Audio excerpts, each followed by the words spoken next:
Policia në Britani nuk e arrestoi dhe pse kishte urdhër arresti, i riu vrau vajzën 2 vjeçare të partneres.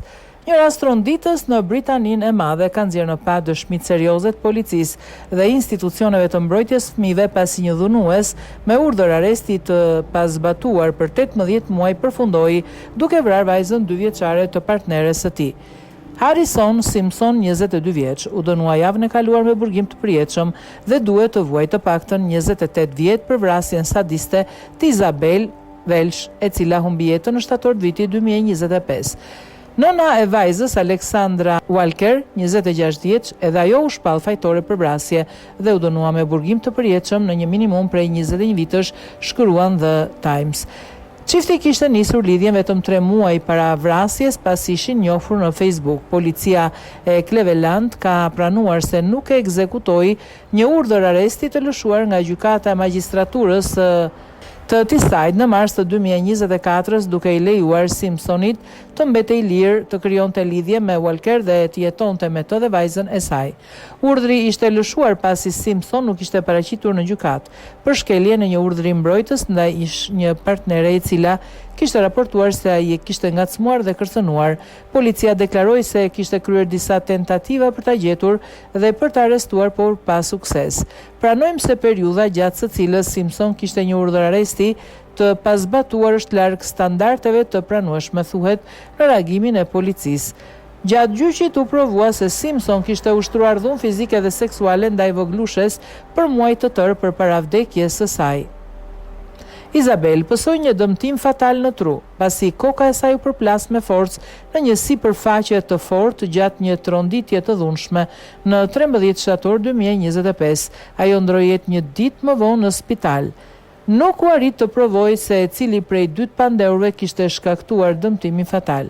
Walker deklaroi se atë mëngjes kishte qenë duke fjetur pas konsumimit të madh të alkoolit një natë më parë, ndërsa Simpson refuzoi të jepte versionin e tij të ngjarjes.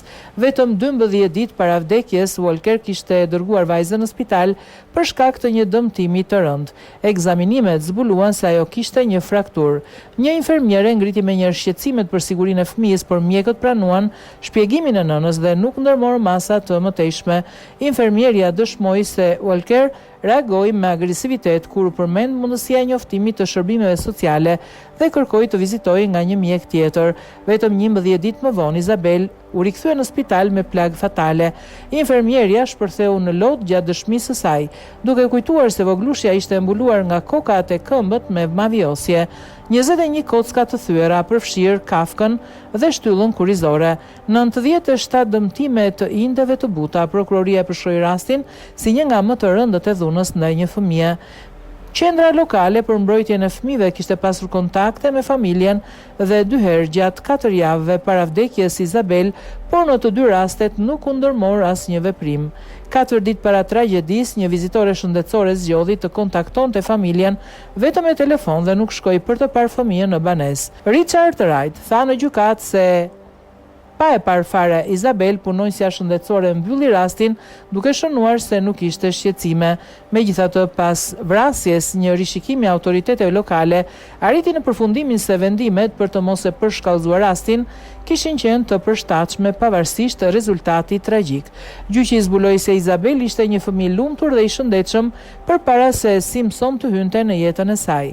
Walker kishte nisur të dyshonte për sjelljen e partnerit, sidomos pasi ai këmbgulte talante vetëm vajzën. Madje ajo kontrolloi në regjistrin e autorëve të krimeve seksuale, por nuk e gjeti emrin e tij. Edhe nëna e Walker kishte paralajmëruar vajzën e saj se mbesa dukej sikur po abuzohej. Pas zbulimit të dështimit për ekzekutimin e urdhrit të arrestit, policia e Cleveland njoftoi se ka ndryshuar procedurat për menaxhimin e personave në kërkim. Sipas autoriteteve, tashmë është krijuar një sistem i ri për monitorimin e urdhrave të arrestit, ndërsa rastet me rrezik të lartë shqyrtohen çdo ditë nga drejtuesit e policisë. Edhe partneriteti për mbrojtjen e fëmijëve në Hartlepool dhe deklaroi se pas vdekjes së Isabel u hartua një plan masash i cili është zbatuar menjëherë dhe vazhdon të monitorohet për të shmangur përsëritjen e rasteve të ngjashme.